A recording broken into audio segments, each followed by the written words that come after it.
Cinema എന്താണെന്ന് പോലും നമുക്കറിയത്തില്ലാത്ത രീതിയിൽ, പിന്നെ ഭയങ്കരമായ ക്രൂരത, രക്തം ചൊരിച്ചത്, വെട്ട്, കുത്ത്, അതിന് നല്ല നടന്മാർ പോലും നിന്നു കൊടുക്കുന്ന ഒരു ശോചനീയ അവസ്ഥ. അങ്ങനെ സിനിമ നെഗറ്റീവായിട്ട് സമൂഹത്തിലേക്ക് വരാൻ തുടങ്ങി. എനിക്ക് കേട്ടപ്പോൾ തന്നെ ഈ സിനിമയിൽ അഭിനയിക്കണമെന്ന് തോന്നാനുള്ള കാര്യം ഇതൊരു മാതാവിൻ്റെ സിനിമയായതുകൊണ്ടാണ്. ഞാൻ വളരെ മാതാവിൻ്റെ ഭക്തിയായ ഒരു കുട്ടിയാണ്, ഒരു ലേഡിയാണ്.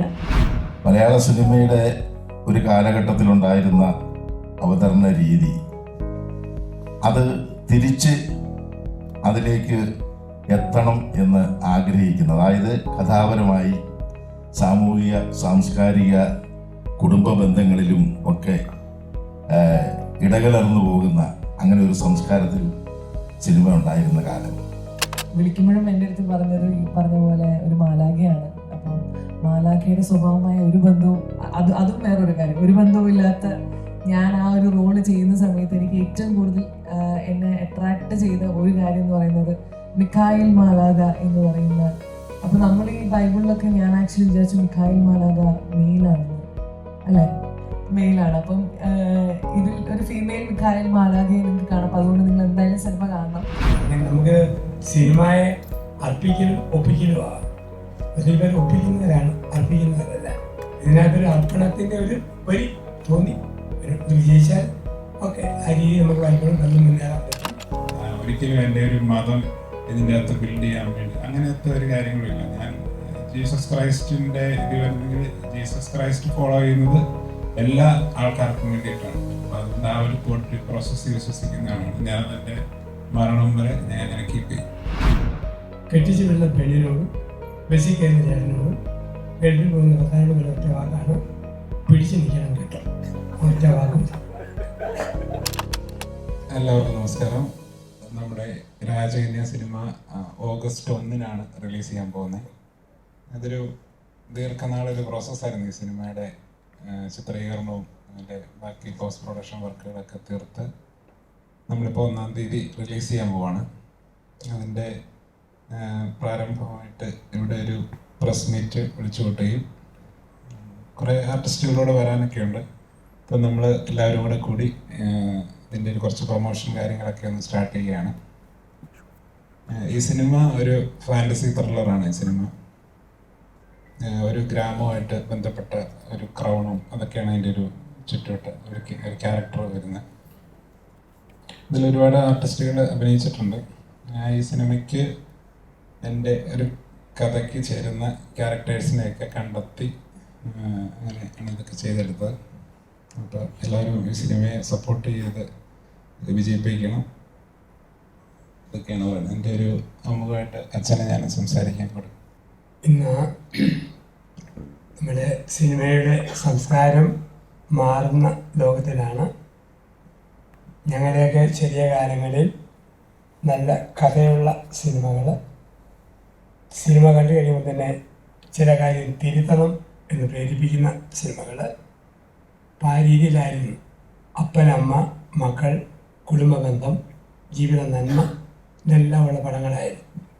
പക്ഷെ 1990, 2000 ശേഷം വരുന്ന കഥകളുടെ ഒന്നുകിൽ അപ്പനും അമ്മയില്ലാത്ത കുറേ പേരുടെ കഥകൾ, കുറേ ഓട്ടങ്ങൾ, ബഹളങ്ങൾ, ഒരു സിനിമ എന്താണെന്ന് പോലും നമുക്കറിയത്തില്ലാത്ത രീതിയിൽ, പിന്നെ ഭയങ്കരമായ ക്രൂരത, രക്തം ചൊരിച്ചത്, വെട്ട്, കുത്ത്, അതിന് നല്ല നടന്മാർ പോലും നിന്നു കൊടുക്കുന്ന ഒരു ശോചനീയ അവസ്ഥ. അങ്ങനെ സിനിമ നെഗറ്റീവായിട്ട് സമൂഹത്തിലേക്ക് വരാൻ തുടങ്ങി. അത് കണ്ടിട്ട് ആത്മഹത്യ ചെയ്യുന്നവർ, ആ രീതിയിൽ കൊള്ളയടിക്കുന്നവർ, അങ്ങനെയുള്ള നെഗറ്റീവ് ചിന്തകൾ ഒരുപാട് പടരുമ്പോൾ ഒരു തിരിച്ചുപോക്കിനുള്ള ക്ഷണമാണ് രാജകന്യക എന്ന ഈ സിനിമ. അല്പം കൂടി ഇപ്പം ആര് കണ്ടാലും അവർക്ക് തോന്നും അല്പം കൂടി സത്യസന്ധതയോടെ ജീവിക്കണം, നീതിയോടെ, മാന്യമായി, കരുണയോടെ. അങ്ങനെയൊക്കെ ജീവിക്കാനുള്ള ഒരു പ്രചോദനം കൊടുക്കുകയാണ് ഈ സിനിമ. ഇപ്പം ഒരു കഥയുണ്ട്, സമൂഹത്തെ സ്വാധീനിക്കുന്ന ചിന്തകളുണ്ട്. ഏത് ജാതിയിൽപ്പെട്ടാലും നന്മയിൽ ജീവിക്കണം എന്നുള്ള ഒരു പ്രേരണയും ഈ പടത്തിലൂടെ പ്രേക്ഷകരിലേക്ക് കടന്നു വരുന്നുണ്ട്. അങ്ങനെയുള്ള ഒരു പടമായതുകൊണ്ടാണ് അതിൻ്റെ ഒരു അവസാന കാലത്ത് ഞാനും അപ്പോൾ ഒരു റോളെടുത്ത് ആ സിനിമയിലേക്ക് വന്നത്. ഒരു സമൂഹത്തിൽ നന്മ വരുത്തുന്ന, ഈശ്വരവിശ്വാസം വളർത്തുന്ന, സത്യം വളർത്തുന്ന ഒന്നായിട്ട് ഈ പടം നിലകൊള്ളുന്നു. ആ രീതിയിൽ രാജകന്യക നമ്മുടെ സമൂഹത്തെ സ്വാധീനിക്കും. അതാണ് ഇത് ഇറങ്ങുന്നതിന് തൊട്ട് മുമ്പുള്ള ദിവസങ്ങളിലെ എൻ്റെ പ്രതീക്ഷ. എല്ലാവർക്കും നമസ്കാരം. ഈ ഒരു പ്രസ് മീറ്റിനെത്തിയ നിങ്ങളെ എല്ലാവർക്കും ആദ്യം തന്നെ നന്ദി പറയുന്നു. ഈ ഒരു സിനിമയിലേക്ക് ഞാൻ എത്താനുള്ള കാരണം, എൻ്റെ പ്രളയശേഷം ജലകന്യക ഷൂട്ടിങ്ങിൻ്റെ സമയത്താണ് ഞാൻ ഈ സിനിമയെ പറ്റി അറിയുകയും ഇതിൻ്റെ കഥ കേൾക്കുകയും ചെയ്യുന്നത്. എനിക്ക് കേട്ടപ്പോൾ തന്നെ ഈ സിനിമയിൽ അഭിനയിക്കണമെന്ന് തോന്നാനുള്ള കാര്യം ഇതൊരു മാതാവിൻ്റെ സിനിമ ആയതുകൊണ്ടാണ്. ഞാൻ വളരെ മാതാവിൻ്റെ ഭക്തിയായ ഒരു കുട്ടിയാണ്, ഒരു ലേഡിയാണ്. അതെന്നെ ഏറ്റവും കൂടുതൽ ആകർഷിച്ചത്. അതിലുപരി ഈ സിനിമയ്ക്ക് നല്ലൊരു കാമ്പുള്ള ഒരു സിനിമയാണ്. എൻ്റെ ഒരു ക്യാരക്ടർ സാറ എന്നാണ്. ആ ക്യാരക്ടറിന് അധികം ദൈർഘ്യമുള്ള അല്ലെങ്കിൽ പോലും ചെയ്യുന്നത് വളരെ സ്ട്രോങ് ആയിട്ടുള്ള ഒരു കുഞ്ഞിന് വേണ്ടി ഏറ്റവും കൂടുതൽ എല്ലാ മാതാപിതാക്കളെ ഏറ്റവും കൂടുതൽ സ്നേഹിക്കുന്നവരുടെ മക്കളെ ആയിരിക്കും. അപ്പോൾ ആ എൻ്റെ മോളെ, അവൾക്ക് വേണ്ടി ജീവിക്കുന്ന ഒരമ്മ, അവളെ എങ്ങനെയൊക്കെ ജീവിതത്തിലെ ഓരോ ദുരനുഭവത്തിൽ നിന്ന് അവളെ രക്ഷപ്പെടുത്താമെന്ന് ആലോചിച്ച് ഒരു ഭക്തിയായ ലേഡിയായിട്ട് തന്നെയാണ് ഈ മൂവിയിൽ അഭിനയിക്കുന്നത്. ഒരുപാട് സന്തോഷം ഈ സിനിമയുടെ ഭാഗമാകാൻ സാധിച്ചതിലും ഇവരോടൊപ്പമൊക്കെ അഭിനയിക്കാൻ സാധിച്ചതിലും. വിക്ടറാണ് ഇതിൻ്റെ ഡയറക്ടർ. വിക്ടർ ഡയറക്ടർ മാത്രമല്ല, ഒരു എഡിറ്ററൂടെയാണ്. അദ്ദേഹത്തിൻ്റെ വളരെ ക്ഷമപരമായ ഒരു സമീപനമാണ് ഈ സിനിമയെ ഇത്രയും നല്ല മനോഹരമാക്കിയെന്ന് തന്നെ പറയാം. അദ്ദേഹം പെട്ടെന്ന് തീർത്ത ഒരു സിനിമയല്ല. നീണ്ട 2 വർഷത്തോളമായി ഈ സിനിമ ഷൂട്ട് നടക്കുന്നു. ഏകദേശം ഇതിൻ്റെ പകുതിയോളം കഴിഞ്ഞ സമയത്താണ് ഞാൻ ഈ സിനിമയിൽ ജോയിൻ ചെയ്യുന്നത്. അത് ഒന്നിച്ചല്ല ഈ സിനിമ മുഴുവൻ കംപ്ലീറ്റ് ചെയ്തത്. പാർട്ടായിട്ട് കുറച്ച് ദിവസങ്ങളെടുത്ത് പണം സംഭരിച്ച് വളരെ സമയമെടുത്തും ചെയ്ത ഒരു സിനിമയാണ്. സിനിമ ചെയ്ത പോലെ തന്നെ അതിൻ്റെ എഡിറ്റിങ്ങും ഡബ്ബിങ്ങും എല്ലാം അദ്ദേഹം ഒരുപാട് സമയമെടുത്ത്, അദ്ദേഹത്തിൻ്റെ വൈഫാണ് ഈ സിനിമ എഡിറ്റ് ചെയ്തിരിക്കുന്നത്. ഇത്രയും നല്ല ആൾക്കാരുടെ കൂടെ വർക്ക് ചെയ്യാൻ സാധിച്ചത് തന്നെ ദൈവത്തിൻ്റെ ഒരു വലിയ അനുഗ്രഹമാണ്. ഒരുപാട് ദൈവികത ഉള്ളൊരു സിനിമയാണ് ഇത്. 4 ഭാഷകളിലാണ് ഇറങ്ങുന്നത്. 4 ഭാഷയുണ്ട് ഇതിനെ പരിവർത്തനം ചെയ്തിട്ടുണ്ട് അല്ലേ. അപ്പം ഈ ഒരു സിനിമ ഒരുപാട് നല്ല മെസ്സേജുകൾ ആൾക്കാരിലേക്ക് എത്തിക്കുന്ന ഒരു സിനിമയാണ്. അപ്പം ഇതിൻ്റെ ഒരു ഭാഗമാകാൻ സാധിച്ചത് തന്നെയാണ് അഭിമാനവും സന്തോഷവും എല്ലാം. എല്ലാവിധ ആശംസകളും ഇതിൽ അഭിനയിച്ചവർക്കും ഇതിൻ്റെ ഡയറക്ടറും അദ്ദേഹത്തിൻ്റെ വൈഫിനും ഇതിലുള്ളവരെല്ലാവർക്കും നേരുന്നു. നിങ്ങൾക്ക് ഒന്നുകൂടെ മനസ്സ് തുറന്ന് നന്ദി രേഖപ്പെടുത്തുന്നു. Thank you. നമസ്കാരം, ഞാൻ കോട്ടയം രമേശ്. ഈ രാജകന്യക എന്ന സിനിമയെക്കുറിച്ച് പറയുവാനാണെങ്കിൽ, വിക്ടർ എന്നോട് ഒരു സിനിമയുണ്ടെന്നും അതിലൊരു വേഷം ചെയ്യണമെന്നും പറഞ്ഞ് എന്നെ വിളിച്ചിരുന്നു. ശ്രീ ജോസ് വരാപ്പുഴയാണ് അതിന് നിമിത്തമായത്. അങ്ങനെ വിക്ടറുമായിട്ട് സംസാരിച്ച് കഴിഞ്ഞപ്പോൾ അദ്ദേഹത്തിൻ്റെ സംസാരത്തിൽ നിന്നും എനിക്ക് ഒരു കാര്യം മനസ്സിലായി. മലയാള സിനിമയുടെ ഒരു കാലഘട്ടത്തിലുണ്ടായിരുന്ന അവതരണ രീതി, അത് തിരിച്ച് അതിലേക്ക് എത്തണം എന്ന് ആഗ്രഹിക്കുന്നത്, അതായത് കഥാപരമായി സാമൂഹിക സാംസ്കാരിക കുടുംബ ബന്ധങ്ങളിലും ഒക്കെ ഇടകലർന്നു പോകുന്ന അങ്ങനെ ഒരു സംസ്കാരത്തിൽ സിനിമ ഉണ്ടായിരുന്ന കാലം, അതിലേക്ക് തിരിച്ചു പോകണമെന്നായിരുന്നു അദ്ദേഹത്തിൻ്റെ ആ പറച്ചിൽ നിന്ന് ആഗ്രഹമെന്ന് എനിക്ക് മനസ്സിലായി. അപ്പോൾ എനിക്കും തോന്നി, ഞാൻ സിനിമ കണ്ടു തുടങ്ങിയ കാലത്ത് അങ്ങനെയുള്ള സിനിമകളായിരുന്നു ധാരാളം. അതിൽ നിന്ന് പ്രചോദനമുണ്ടായി ആണ് എനിക്കും ഒരു സിനിമാ നടനാകണം എന്നുള്ള ആഗ്രഹമുണ്ടായത്. അപ്പോൾ തീർച്ചയായും അദ്ദേഹത്തോടൊപ്പം സഞ്ചരിക്കുന്നത് നന്നായിരിക്കും എന്നെനിക്ക് അന്നേരം തോന്നി. അതുകൊണ്ട് ആ കഥയോ മറ്റു കാര്യങ്ങളോ ഒന്നും കേൾക്കാൻ പോലും ഞാൻ നിന്നില്ല. എൻ്റെ കഥാപാത്രത്തിൻ്റെ കാര്യം പറഞ്ഞു, ഞാൻ ഓക്കെ പറഞ്ഞു. അങ്ങനെയാണ് ഈ സിനിമയിൽ ഞാനും വന്നു ചേർന്നത്. അതൊരു ഭാഗ്യമായിട്ട് ഞാൻ കരുതുന്നു. കാരണം ഒരു നല്ല സിനിമയുടെ പിറവിക്ക് വേണ്ടിയിട്ട് അതിൻ്റെ പിന്നിൽ എവിടെയെങ്കിലും എന്നാൽ കഴിയാവുന്നത് ചെയ്യാൻ സാധിച്ചു എന്ന ചാരിതാർത്ഥത്തോടു കൂടിയാണ് ഞാനും ഈ സിനിമയുടെ ഈ നിമിഷം വരെയും ഈ സിനിമയോടൊപ്പം സഞ്ചരിക്കുന്നത്. ഇതൊരു നല്ല സിനിമയായിരിക്കും, നല്ല സിനിമ എന്ന് ഞാൻ പറയുമ്പോൾ ഇപ്പോൾ ഇറങ്ങുന്ന സിനിമയൊക്കെ മോശമാണെന്ന് ഇതിന് അർത്ഥമാക്കേണ്ടതില്ല. കാരണം അതിൻ്റെ അവതരണ രീതികളിൽ വളരെയധികം മാറ്റം വന്നിട്ടുണ്ട്. ഇപ്പോൾ പ്രധാനമായിട്ടും കണ്ടുവരുന്നത് ഒരു സിനിമ സാമ്പത്തിക ലാഭമുണ്ടാകണം, അതോടൊപ്പം തന്നെ അതിനകത്ത് പ്രവർത്തിക്കുന്നവർക്ക് പേരും പെരുമയൊക്കെ ഉണ്ടാകണം, എല്ലാവരും അറിയപ്പെടണം എന്ന ആഗ്രഹം മാത്രമേ ഉണ്ടായിരുന്നുള്ളൂ. മുൻപ് അങ്ങനെ ആയിരുന്നില്ല എന്നെനിക്ക് തോന്നുന്നു. കാരണം അന്നുള്ള സിനിമാ കലാകാരന്മാർ അവർക്ക് സമൂഹത്തോടൊരു പ്രതിബദ്ധത ഉള്ളതായിട്ട് നമുക്ക് ഓരോ സിനിമകൾ കാണുമ്പോഴും തോന്നിയിരുന്നു. അപ്പോൾ അതിനുവേണ്ടി അവർ പണമോ അല്ലെങ്കിൽ പേരും പ്രശസ്തിയോ മാത്രം നോക്കിയിരുന്നില്ല. പ്രധാനമായിട്ടും സാമൂഹ്യപരമായ നന്മയ്ക്ക് വേണ്ടിയിട്ടുമൊക്കെയായിരുന്നു അന്നത്തെ പ്രൊഡ്യൂസർമാർ ഉൾപ്പെടെയുള്ള മറ്റ് സംവിധായകരാണേലും ടെക്നീഷ്യന്മാരാണേലും ഒക്കെ പ്രവർത്തിച്ചിരുന്നെന്ന് നമുക്ക് തോന്നും. ഇന്ന് പേരെടുക്കണം, സാമ്പത്തിക ലാഭം ഉണ്ടാകണം എന്നുള്ള ചിന്ത. അതുകൊണ്ടാണ് നമ്മൾ ഒരു ജോണർ വരുന്ന സിനിമകൾ തന്നെ തുടർച്ചയായിട്ട് ഇങ്ങനെ വരുന്നതാണ്. ഒരു സിനിമ വിജയിച്ചു എന്ന് കണ്ടു കഴിഞ്ഞാൽ പിന്നെ അതിൻ്റെ ആ കഥയുടെ തന്തു മനസ്സിലാക്കി ആ കഥാതന്തുവിനെ ബേസ്മെൻ്റ് ആക്കിക്കൊണ്ടായിരിക്കും പുറകെ വരുന്ന കുറേ സിനിമകൾ. അപ്പം ആ ഒരു രീതിക്ക് മാറ്റമുണ്ടാകും, അല്ലെങ്കിൽ ഉണ്ടാകണം എന്നുള്ള രീതിയിലായിരിക്കും ഈ സിനിമ ഇതിൻ്റെ സംവിധായകൻ ഉദ്ദേശിച്ചിരിക്കുന്നതെന്ന് എനിക്ക് തോന്നുന്നു. എന്തായാലും ഒരു നല്ല സിനിമയായിരിക്കും എന്ന് തർക്കമില്ലാതെ പറയാൻ കഴിയും. വളരെ സന്തോഷമുണ്ട് ഈ സിനിമയിൽ അഭിനയിക്കാൻ കഴിഞ്ഞതിൽ. പിന്നെ ഒപ്പം നിങ്ങൾ ഇത്രയും മീഡിയാസ് ഇവിടെ വന്നതിൽ വളരെയധികം സന്തോഷമുണ്ട്. നിങ്ങളെപ്പോലുള്ള ആളുകൾ വേണം ഇങ്ങനെയുള്ള സിനിമകൾക്ക് പ്രോത്സാഹനം കൊടുക്കാനും ഒക്കെ.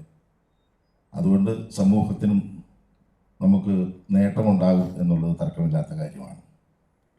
എല്ലാവർക്കും എൻ്റെ പ്രത്യേകം നന്ദിയും കടപ്പാടും അറിയിക്കുകയാണ്.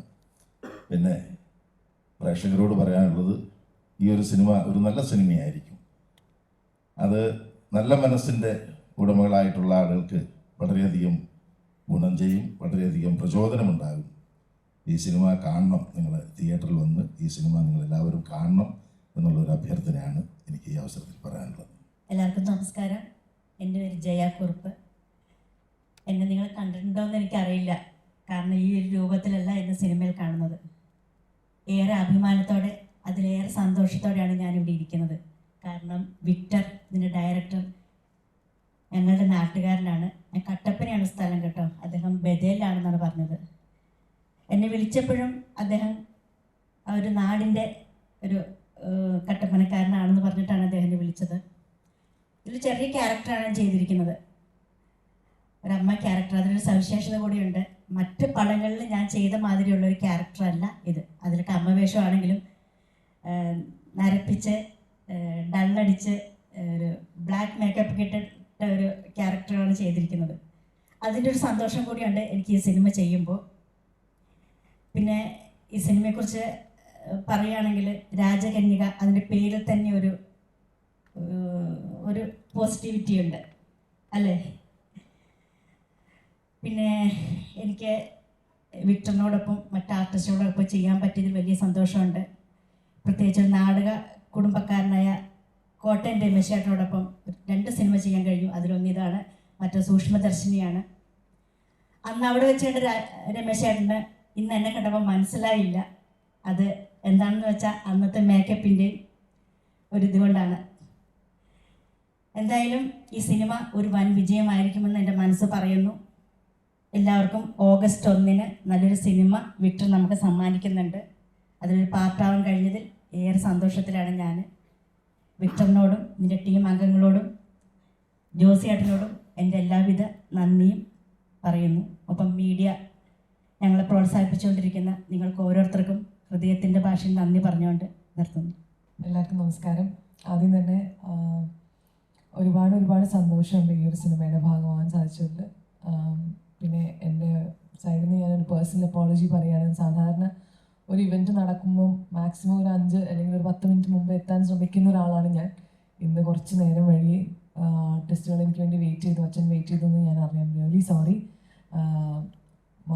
ഇനിയിപ്പം സിനിമയെ പറ്റിയിട്ട് പറയാനാണെന്നുണ്ടെങ്കിൽ ഞാനിങ്ങനെ ഡയറക്ടറിൻ്റെ അടുത്ത് ചോദിക്കുകയായിരുന്നു എൻ്റെ ക്യാരക്ടറിനെ പറ്റി ഞാൻ എങ്ങനെ സംസാരിക്കും. കാരണം അത് ഇച്ചിരി ഒരു സസ്പെൻസ് എലിമെൻ്റ് കൂടെ ഉള്ളൊരു ക്യാരക്ടറാണ്. ആൻഡ് മോർ ഓവർ ഞാനതിലൊരു ഗസ്റ്റ് അപ്പിയറൻസ് തന്നെയാണ് ചെയ്തിരിക്കുന്നത്. അപ്പം മീഡിയയിൽ നിന്നുള്ള പല സുഹൃത്തുക്കളും എൻ്റെ അടുത്ത് ചോദിച്ചു, എയറിലായതുകൊണ്ടാണോ, എപ്പോഴുള്ള എയറിലായതുകൊണ്ടാണോ എന്നെ ഏഞ്ചലാക്കി ഇതിൽ കാസ്റ്റ് ചെയ്തിരിക്കുന്നത്? ഞാനിതിലൊരു മാലാഖയാണ്. സോ ആ ഒരു റോളിനെ അന്വർത്ഥമാക്കുന്ന രീതിയിലുള്ള ഒരു ചോദ്യമായി പോയി അത്. പക്ഷേ അത് നിങ്ങൾ ഡയറക്ടറിൻ്റെ അടുത്ത് തന്നെ ഡയറക്റ്റ്ലി ചോദിക്കണം.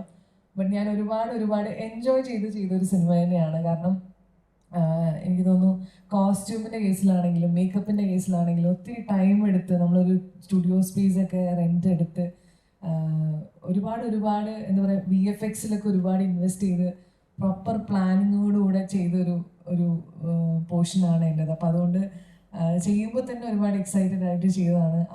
ഈ ഒരു അവസരം എന്നിലേക്ക് എത്തിയത് ജോസേട്ടൻ കാരണമാണ്. അപ്പം വിളിക്കുമ്പോഴും എൻ്റെ അടുത്ത് പറഞ്ഞത് ഈ പറഞ്ഞ പോലെ ഒരു മാലാഖയാണ്. അപ്പം മാലാഖയുടെ സ്വഭാവമായ ഒരു ബന്ധവും അതും വേറൊരു കാര്യം, ഒരു ബന്ധവും ഇല്ലാത്ത ഞാൻ ആ ഒരു റോള് ചെയ്യുന്ന സമയത്ത് എനിക്ക് ഏറ്റവും കൂടുതൽ എന്നെ അട്രാക്ട് ചെയ്ത ഒരു കാര്യം എന്ന് പറയുന്നത് മിഖായിൽ മാലാഖ എന്ന് പറയുന്ന. അപ്പം നമ്മൾ ഈ ബൈബിളിലൊക്കെ ഞാൻ ആക്ച്വലി വിചാരിച്ചു മിഖായിൽ മാലാഖ മെയിലാണെന്ന്, അല്ലേ? മെയിലാണ്. അപ്പം ഇതിൽ ഒരു ഫീമെയിൽ മിഖായിൽ മാലാഖയെ നിങ്ങൾക്ക് കാണാം. അപ്പം അതുകൊണ്ട് നിങ്ങൾ എന്തായാലും സിനിമ കാണണം. ഇവിടെ എത്തിച്ചേർന്നിരിക്കുന്ന എല്ലാവർക്കും എൻ്റെ വലിയൊരു നന്ദി അറിയിക്കുകയാണ്. നമുക്കറിയാം ഈയിടെയായ മീഡിയയിൽ ഒരുപാട് ചോദ്യങ്ങളും ഉത്തരങ്ങളും ഒക്കെ പാളിക്കൊണ്ടിരിക്കുകയാണ്. അപ്പോൾ വളരെ മാന്യമായ ചോദ്യങ്ങളും വളരെ സിനിമയോട് ചേർന്ന് നിൽക്കുന്ന ചോദ്യങ്ങൾ മാത്രമേ നിങ്ങൾ ചോദിക്കുകയുള്ളൂ എന്നുള്ള എക്സ്പെക്റ്റേഷനിലാണ് ഞാൻ രാവിലെ തന്നെ ഇവിടെ വന്നിരിക്കുന്നത്. ഞങ്ങളെല്ലാവരും ഇത് നമുക്ക് സിനിമയെ പറ്റി ഡിസ്കസ് ചെയ്യാം. ഞങ്ങളുടെ ഈ കുഞ്ഞു സിനിമ ഓഗസ്റ്റ് 1-ാം തീയതി റിലീസാണ്. ഇനി അധികം 1-ാം തീയതി റിലീസാണ്. ഞങ്ങൾക്ക് അധികം ദിവസങ്ങളില്ല. അപ്പം ഞങ്ങളുടെ സിനിമ ആളുകളിലേക്ക് മാക്സിമം എത്തിക്കുക എന്നുള്ള ഒരു കർത്തവ്യമാണ് ഞങ്ങളിലുള്ളത്. അപ്പം അതുകൊണ്ട് തന്നെ നിങ്ങളുടെ ചോദ്യങ്ങൾ എന്തും ആവട്ടെ, ഞങ്ങൾ റെഡിയാണ്. ബട്ട് സ്റ്റിൽ എനിക്ക് എന്താ പറയുക, നിങ്ങളൊന്ന് അവെയർ ആക്കണം എന്നുള്ളത് മാത്രമേ ഉള്ളൂ. Thank you so much. Thank you. എൻ്റെ പേര് പ്രദീപ് എന്നാണ്. സാധാരണ ഇത്തരം സിനിമാ പ്രമോഷനുകളിൽ ഡിസ്ട്രിബ്യൂട്ടേഴ്സ് പങ്കെടുക്കാറില്ല. സാധാരണ സിനിമാ നടന്മാരും നടിമാരുമായിരിക്കും. പക്ഷേ പല പ്രൊജക്റ്റുകളും നമ്മൾ ചെയ്തിട്ടുണ്ട്. ഡിറ്റക്റ്റീവ് വിജയൻ കുറേ വലിയ പടങ്ങളുടെ ഭാഗമാണ്. ഇനിയിപ്പോൾ ഇറങ്ങാൻ പോണ കൂലി എന്നുള്ള ചിത്രത്തിൻ്റെ ഡിസ്ട്രിബ്യൂഷൻ ചെയ്യുന്ന ഗ്രൂപ്പ് ഞങ്ങളുടെ ഗ്രൂപ്പാണ്. അപ്പോൾ അതിനു മുമ്പ് ഈ വലിയ പടങ്ങളുടെ ഇടയിലും നമ്മൾ ചെറിയ പടങ്ങൾ വരുമ്പോൾ സ്വീകരിക്കാറുണ്ട്. ഈ സിനിമ വന്നിരിക്കുന്നത് സ്വർഗം എന്നുള്ളൊരു പടം ഇതിനു മുമ്പ് ചെയ്തിരുന്നു. അത് കഴിഞ്ഞ് അവർ ഒരു ഫാദറായിട്ട് സംസാരിച്ച് പുത്തമ്പൂരിൽ അച്ഛനായിട്ടൊരു ബന്ധം കുറേ വർഷങ്ങളായിട്ട് നിൽക്കുന്നതാണ്. നമുക്കെല്ലാവർക്കും അറിയുന്ന പോലെ വളരെ ഹിറ്റായിട്ടൊരു ചിത്രമായിരുന്നു മുന്തിരിവള്ളികൾ തളർക്കുമ്പോൾ. ആ ചിത്രത്തിൻ്റെ വിജയാഘോഷം നടക്കുമ്പോൾ അതിൻ്റെ ഡയറക്ടർ എന്നോട് പറഞ്ഞു, പുത്തമ്പൂരിൽ അച്ഛനെ കിട്ടുന്നില്ല, വിളിച്ചിട്ട് നിനക്ക് പറ്റുമെങ്കിലും ഒന്ന് വിളിക്കുക, അച്ഛനുണ്ടെങ്കിൽ പരിപാടി നന്നായിരിക്കും പറഞ്ഞു. ഒരു ദൈവനിശ്ചയം എന്നതുപോലെ അച്ഛനെ വിളിച്ചപ്പോൾ അച്ഛൻ കലൂരുണ്ടായിരുന്നു. അച്ഛൻ ഇവിടെ വേറെ ധ്യാനത്തിന് വന്നൊക്കെ ആയിരുന്നു. അന്ന് അച്ഛൻ എന്നോട് വരാമെന്ന് പറഞ്ഞ പോലെ വന്നു. ആ ഒരു സിനിമയുടെ ഫംഗ്ഷൻ ഒരു ഫാദറായിട്ട് ഞങ്ങൾക്ക് അത് തുടങ്ങാൻ പറ്റി. അതിൻ്റെ വിജയാഘോഷം നല്ല രീതിയിൽ അച്ഛൻ അതിലൊരു ബന്ധമുണ്ട്. ഞാൻ ചോദിച്ചു, ഫാദറെ എങ്ങനെയാണ് പുത്തമ്പൂരിൽ അച്ഛനെ നമ്മുടെ മുന്തിരിവള്ളികളായിട്ടുള്ള ബന്ധം എന്ന് വെച്ചപ്പോൾ അതിൽ നർമ്മരസമായിട്ടുള്ള കുറേ കാര്യങ്ങൾ പറഞ്ഞു കൊടുത്തിട്ടുണ്ട് അച്ഛൻ ഒരു ഭർത്താവ് ഭാര്യയുടെ അടുത്ത് അദ്ദേഹത്തിൻ്റെ സ്നേഹം പ്രകടിപ്പിക്കുക എന്നുള്ള കാര്യങ്ങളൊക്കെ ചെയ്യാൻ കുറച്ച് കാര്യങ്ങൾ അച്ഛൻ പറഞ്ഞു എന്ന് പറഞ്ഞു. എനിക്ക് രസകരമായിട്ട് തോന്നിയത് അതിൽ ചിരിക്കാനും അതിൽ ഏറ്റവും കൂടുതൽ രസകരമായ കുറേ സാധനങ്ങൾ ഫാദറുടെ അടുത്ത് വന്നു. ഈ സിനിമ വന്നപ്പോഴും പുത്തമ്പൂരിൽ അച്ഛനായിട്ട് എന്നെ വിളിച്ചു, സംസാരിച്ചു. എന്തായാലും എനിക്ക് വലിയ സന്തോഷമുണ്ട്, നീയാണ് അത് ഡിസ്ട്രിബ്യൂട്ട് ചെയ്യണമെന്ന് പറഞ്ഞപ്പോൾ. അതായത് അച്ഛൻ എന്നോട് പറഞ്ഞത് ദൈവനിശ്ചയമാണ്, നിൻ്റെ അടുത്തേക്ക് തന്നെ ആ സിനിമ വന്നു, ഞാൻ വളരെയധികം കൃതാർത്ഥനാണെന്ന് പറഞ്ഞു. അച്ഛനും കൂടി ആലോചിച്ചിട്ട് ഞാൻ പറഞ്ഞു, സിനിമ ചെയ്യുമ്പോഴും തിരക്കുകളുടെ ഇടയിലും ഈ സിനിമ ചെയ്യാൻ ഇതിൻ്റെ വിതരണ രീതിയിൽ മറ്റു സിനിമകളിൽ നിന്ന് വ്യത്യസ്തമായിട്ടുള്ള കുറച്ച് കാര്യങ്ങൾ പറയാൻ ആഗ്രഹിക്കുന്നു. അതായത് കേരളം ഒട്ടുക്കൊന്നും ഈ സിനിമ റിലീസ് ചെയ്യില്ല.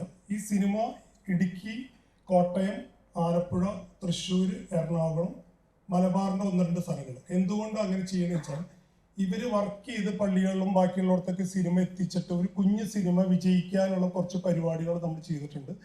കുറച്ച് ഷോസും കാര്യങ്ങളായിട്ടാണ് നമ്മളിത് തുടങ്ങുന്നത്. അങ്ങനെ തുടങ്ങിയിട്ടില്ലെങ്കിൽ എന്താ കുഴപ്പമെന്ന് പറഞ്ഞാൽ ഇവർക്ക് ഒരാഴ്ച കൊണ്ട് സിനിമ പോകരുത്. ചിലപ്പോൾ 1 വർഷം അല്ലെങ്കിൽ 2 വർഷം എടുത്തിട്ടായിരിക്കും ചിലപ്പോൾ കേരളം മുഴുവൻ കളിച്ച് കിട്ടുക. പക്ഷേ അത് ആ രീതിയിൽ എത്തിച്ചതിന് ശേഷം മാത്രമാണ് നമ്മൾ ഈ സിനിമ പുറത്തേക്ക് വിടുള്ളൂ. അപ്പോൾ പല പടങ്ങൾ നമ്മുടെ തന്നെ വരും, ഓണം വരും, ഇങ്ങനെയൊക്കെയുള്ള സമയത്തും ഈ സിനിമ കുറച്ച് തലങ്ങളിൽ കണ്ടിന്യൂ ചെയ്തുകൊണ്ടിരിക്കും. അങ്ങനെ ചെയ്തില്ലെങ്കിൽ ഒറ്റ സമയത്ത് 300 തിയേറ്ററിലൊക്കെ പടം എടുത്ത് സിനിമ മാറി അതില്ല നിർത്തിപ്പോയി എന്നുള്ളതൊക്കെ വിചാരിക്കുകയാണ്. വേറൊരു രീതിയാണ് ഞാൻ ഇതിനു വേണ്ടിയിട്ട് ചെയ്തിരിക്കുന്നത്. അത് ഡയറക്ടർക്കും അതിലൂടെ അഭിനയിച്ച ആൾക്കാർക്കൊക്കെ വളരെ സന്തോഷമായി. കാരണം എന്താ വെച്ചാൽ ഉള്ള സ്ഥലങ്ങളിൽ അവരെ വർക്കിംഗ് രീതികളൊക്കെ നടക്കുന്നുണ്ട്, പള്ളികളിൽ പോകുന്നുണ്ട്, വർക്ക് അവിടുത്തെ അങ്ങനത്തെ രീതിയിൽ കൂടിയാണ് നമ്മൾ ഈ സിനിമ മുന്നോട്ട് കൊണ്ടുപോകുന്നത്. അത് ഒത്തിരി ഗുണം ചെയ്യും ആ സിനിമയ്ക്ക്. പിന്നെ എന്നും ഞാൻ പറയാറുണ്ട്, നമ്മുടെ മീഡിയ രംഗത്ത് നിന്ന് കിട്ടുന്ന സപ്പോർട്ടാണ് ഞങ്ങൾക്ക് എപ്പോഴും ഒരു സിനിമയ്ക്ക് കരുത്താവുന്നത്. പണ്ടുള്ള കാലങ്ങളിൽ ആൾക്കാർ പറഞ്ഞു കേട്ടും കാര്യങ്ങളെക്കാൾ കൂടുതൽ പെട്ടെന്ന് അറിയും ആൾക്കാരുടെ ഇടയിൽ. അപ്പോൾ അതിനുള്ള ഏറ്റവും കൂടുതൽ ഗുണം ചെയ്യുന്നത് നിങ്ങളെപ്പോലുള്ള എൻ്റെ സുഹൃത്തുക്കൾ തന്നെയാണ്. അപ്പോൾ ഈ വലിയ പടങ്ങൾക്ക് കൊടുക്കുന്ന പോലെ തന്നെ ആ ഒരു സഹകരണം എൻ്റെ ഈ ചെറിയ പടത്തിന് നിങ്ങൾ തരുന്ന അറിയാം. എന്തായാലും എല്ലാവർക്കും ഈ അവസരത്തിൽ ഞാൻ നന്ദി കൂടി അറിയിക്കുന്നു. സംവിധായകന്റെ അടുത്ത് തന്നെയാണ്.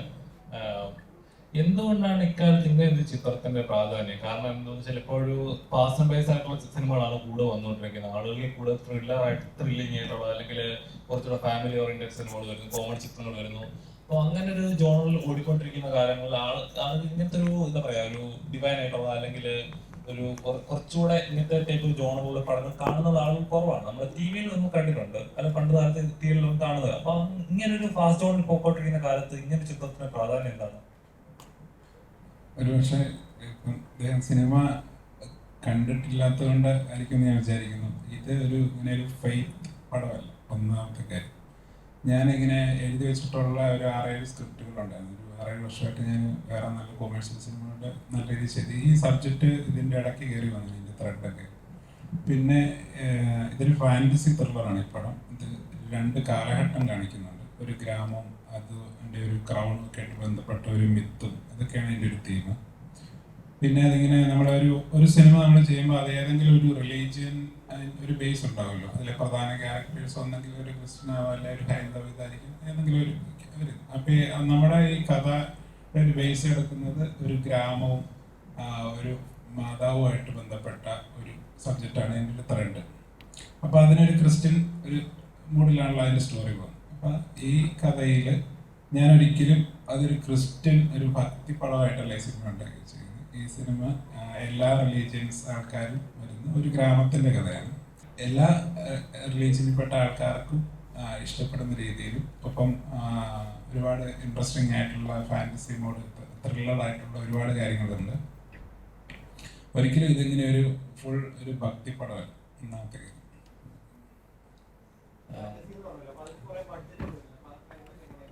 ഞാൻ നേരത്തെ പരസ്യരംഗത്ത് വർക്ക് ചെയ്തിരുന്ന ആളായിരുന്നു, എഡിറ്ററായിട്ട് വർക്ക് ചെയ്തതാണ്. എഡിറ്ററാകുമ്പോൾ നമ്മളിങ്ങനെ കുറച്ച് ആവശ്യമുള്ള ഷോർട്സ് അല്ലേ നമ്മൾ എടുക്കത്തുള്ളൂ, കറക്റ്റ് ഷോർട്സ് കട്ട് ചെയ്ത്. അപ്പോൾ ഈ അങ്ങനെയുള്ള ഇത് വന്നപ്പോൾ ഇതിൻ്റെ അകത്ത് കുറച്ച് ഇതിൻ്റെ ഒരു കൊറോണേഷനൊക്കെ ആയിട്ട് ബന്ധപ്പെട്ട് കുറച്ച് ഫാൻറ്റസി എലമെൻറ്റ്സ് വന്നിട്ടുണ്ട്. നമ്മളിങ്ങനത്തെ VFX കാര്യങ്ങളൊക്കെ എത്ര ബെസ്റ്റായിട്ട് ചെയ്താലും നമ്മുടെ ഒരു കണ്ടിരിക്കുന്ന ഒരു ഓഡിയൻസിനെ സംബന്ധിച്ച് പെട്ടെന്ന് അതൊരു യുക്തിക്ക് പെട്ടെന്ന് കാണുമ്പോൾ നമുക്കത് അത്ര ഇൻട്രസ്റ്റഡ് അല്ലേ, എത്ര നന്നായിട്ട് ചെയ്താൽ. അതുകൊണ്ട് ഞാൻ എൻ്റെ VFX പോർഷൻസ് ഒക്കെ വളരെ കുറച്ചേ വെച്ചിട്ടുള്ളൂ. എത്ര നന്നാക്കി ചെയ്താലും നമ്മുടെ ഒരു നോർമൽ ഇതിൽ നിന്ന് വിട്ടാണല്ലോ ഒരു VFX ഒരു അപ്പാരിഷനൊക്കെ വരുമ്പോൾ. അപ്പോൾ അത് കഴിയുന്നത്രയും നമ്മൾ അതിൻ്റെ ഷോർട്സിൻ്റെ ഡ്യൂറേഷനൊക്കെ കുറച്ച് കഥ ഡിമാൻഡ് ചെയ്യുന്ന കറക്റ്റ് കാര്യങ്ങൾ മാത്രമാണ് വെച്ചിട്ടുള്ളത്. അച്ഛാ നമസ്കാരം. അച്ഛൻ പറഞ്ഞതുപോലെ ഇപ്പം നല്ല നല്ല സിനിമകളുടെ വരവ് കുറവാണ് ഇപ്പം സത്യം പറയാൻ. അല്ലെങ്കിൽ തിയേറ്ററിൽ നിന്ന് കണ്ട് ചിരിച്ച് അല്ലെങ്കിൽ ഫാമിലി ആയിട്ട് പോയിരുന്ന് കണ്ടിരുന്ന് ആസ്വദിച്ച് പോരുന്ന പറ്റുന്ന സിനിമകൾ ഇപ്പോൾ കുറവാണ് സത്യം പറയാൻ. അപ്പൊ എന്തുകൊണ്ടാണെന്ന് എപ്പോഴെങ്കിലും അച്ഛൻ തോന്നിയിട്ടുണ്ടോ? അങ്ങനെ എന്തുകൊണ്ടാണ് അങ്ങനെ വരാനുള്ള ഒരു റീസൺ എന്തായിരിക്കും എപ്പോഴും തോന്നിയിട്ടുണ്ടോ? നമ്മളത് ഒരു ചരിത്രത്തിൽ വരുന്ന ഒരു മാറ്റമാണ്. പാട്ടെടുത്താലും പഴയ പാട്ടിന് ഒരു നല്ല ആഴമുണ്ട്. ആ പാട്ട് ഇന്നും ഉണ്ട് നല്ല ഡെപ്ത്. പയ്യെ അതങ്ങ് കുറഞ്ഞു. വായന ഉള്ള ആൾക്കാരുടെ എണ്ണം കുറഞ്ഞു. വായന കുറയുമ്പോൾ ഡെപ്ത് കുറഞ്ഞു. പാട്ടാണെങ്കിലും 2 ആഴ്ച കഴിഞ്ഞ് എല്ലാ പാട്ടും മരിച്ചു. പഴയ പാട്ട് 50 വർഷമായാലും ഇന്നും ജീവിക്കും. നല്ല സിനിമകളും അങ്ങനെ തന്നെ. ചില പടമൊക്കെ നമ്മൾ പിന്നെയും ആവർത്തിച്ച് കാണും. അപ്പം അങ്ങനെയുള്ള വയലാറിനെ പോലെയുള്ള ആഴമുള്ള എഴുതുന്ന നല്ല പാട്ടെഴുത്തുകാരില്ല. അങ്ങനെ ഒരു കാലത്ത് കുറേ പേരുണ്ടായിരുന്നു. നല്ല ഒരു വികാരതരത്തിലുള്ള രീതിയായിട്ട് മാറി. വൈകാരികമായ ഒരു തലങ്ങളിലാണ് എല്ലാം പോവുക. അതുകൊണ്ട് കുറച്ച് ഇടി, കുറച്ച് കൊലപാതകം, കുറച്ച് സ്റ്റണ്ട്, കുറച്ച് ഭീകരത പോലുള്ള നല്ല ഡേച്ച് കിട്ടിയ ഒരു കഥയുണ്ടെന്ന് വെച്ചാൽ കഥയില്ല. അതേ സമയത്ത് കണ്ടിരിക്കുന്നു, ഇൻ്റർവെൽ എഴുന്നേറ്റ് പോകാൻ ചിലപ്പം തോന്നിയാലും പോകാൻ പറ്റിയല്ല. ആ രീതിയിലുള്ള കഥകളായിട്ട് വന്നത്. സമൂഹത്തിൽ വന്ന വായനയുടെയും ആത്മീയ ആഴങ്ങളുടെയും കുറവാണ് സിനിമാ ലോകത്തും എഴുത്ത് ലോകത്തും എല്ലാം വന്നിരിക്കുന്നത്. അച്ഛൻ മലയാളികൾക്ക് പുതുമയുള്ള ഒരു ആളല്ല. എന്നും ഹാസ്യത്തിലൂടെ ആയാലും ഒരുപാട് കഴിവുള്ള കാര്യങ്ങൾ മലയാളികൾക്ക് പറഞ്ഞു കൊടുത്തിട്ടുള്ള ഒരാളാണ് താങ്കൾ. പലപ്പോഴും തോന്നിയിട്ടുണ്ട് ഇത്രയും ടാലന്റ് ഉള്ള ഒരാള് സിനിമയിലേക്ക് വരാൻ ലേറ്റ് ആയി പോയോ? എപ്പോഴും തോന്നിയിട്ടുണ്ടോ? അതില്ല, ഇപ്പം പല പ്രാവശ്യം പൃഥ്വിരാജിൻ്റെ കൂടെ മോഹൻലാലിൻ്റെ കൂടെ ഒക്കെ പടങ്ങളിൽ ചില അച്ഛനായിട്ട് അഭിനയിക്കാമെന്ന് ചോദിച്ചിട്ടുണ്ട്. ഇപ്പോഴും ഞാൻ ഒരിക്കലും പറഞ്ഞു വെള്ളക്കുപ്പായിട്ട് അച്ഛനായാൽ അഭിനയമാവും, ഈ രസ്യം മാത്രമേ വരത്തുള്ളൂ. അങ്ങനെ ചില കൊച്ചു കൊച്ചു പടങ്ങളിലൊക്കെ അങ്ങനെയായിരുന്നു. വേദാശം ബുമറാങ് വരുന്നത് ചമ്പൻ വിനോദിൻ്റെ, അതെൻ്റെ ഒരു ധ്യാനപ്രസംഗം കാണിക്കുന്ന ഒരു സിനിമ. പിന്നെ പഴയ അശോകനൊക്കെ കൂടി കാറ്റിനെതിരെ ചില ചില റോളുകൾ ഉപകാരം തോന്നുന്നൊരു പ്രസംഗം പറഞ്ഞാൽ കേൾക്കുന്നതിലുപരിയായിട്ട് ഒരു മീഡിയ വഴി സമൂഹത്തെ സ്വാധീനിക്കാൻ പറ്റുന്നു വരുമ്പോൾ അതിനോട് ഇങ്ങനെ ചേർന്ന് നമ്മുടെ ഹോം പടത്തിന് ശേഷം യൂണിയാനിന് ചോദിച്ചു ഒരു പടത്തിലെ വികാരിയായിട്ട് ഞങ്ങളോട് കൂടാവും എന്ന് വരില്ല. അപ്പം അങ്ങനെ ഒരു ആഗ്രഹമില്ല. ഇതൊരു മൂല്യം പകരുന്നതായതുകൊണ്ടാണ് ഇതിൻ്റെ ഭാഗമായിട്ട് ചേർന്നിരിക്കുന്നത്. പഴയ പാട്ടുകളൊക്കെ ആളുകൾ കേൾക്കുന്നുണ്ടല്ലോ, അത് ആ ജനറേഷനിലുള്ള ആൾക്കാരല്ലേ കേൾക്കുന്നത്, ഇപ്പോഴത്തെ പിള്ളേരത് കേൾക്കുന്നുണ്ടോ? ഇപ്പോഴും ഗാനമണിക്ക് ആ പാട്ടാണ് പണ്ടും പാടുന്നത്. ഒത്തിരി ഇടയിൽ ചാടി പറയുമ്പം അവർ തന്നെ 1000 ഭാഷകളൊക്കെ പിന്നെയും പാടുന്നുണ്ട്. കരിമൂലുകാരില് എല്ലായിടത്തും അതുകൊണ്ട്. കാരണം മറ്റേ തന്നെ ഒരു കുറച്ച് പിള്ളേരുടെ ഒരു മേളത്തിൽ പോകുന്നല്ലാണ്ട് ഇരുന്ന് കേൾക്കുന്നവരെ ചിന്തിക്കുമ്പോൾ ഉണ്ടാവും. പിള്ളേർ തന്നെയാണ് പാടുന്നത്. ആ ജനറേഷനിലെ പിള്ളേരല്ലേ കേൾക്കുന്നത്. ഇപ്പോഴത്തെ ജെൻസി പിള്ളേരൊക്കെ ഈ പറഞ്ഞ പോലെ റാപ്പും കാര്യങ്ങളൊക്കെ അല്ലേ കൂടുതലും ജനിച്ച പിള്ളേരാണല്ലോ ഇപ്പോൾ ശാസ്ത്രീയ പാടുന്നത്. ഏത് പാട്ടാണ് അവർ പാടുന്നത്? എത്രയോ പഴയ പാട്ടുകൾ അവർ പാടുന്നത്. ഒത്തിരി മൂന്നേനയിലേക്ക് ഒന്ന് പഴയ ഇപ്പോഴും പാടുന്നത് കേട്ടാ പാട്ട്. പുത്തമ്പത്തം മോശമാണെന്നല്ല പറഞ്ഞത്.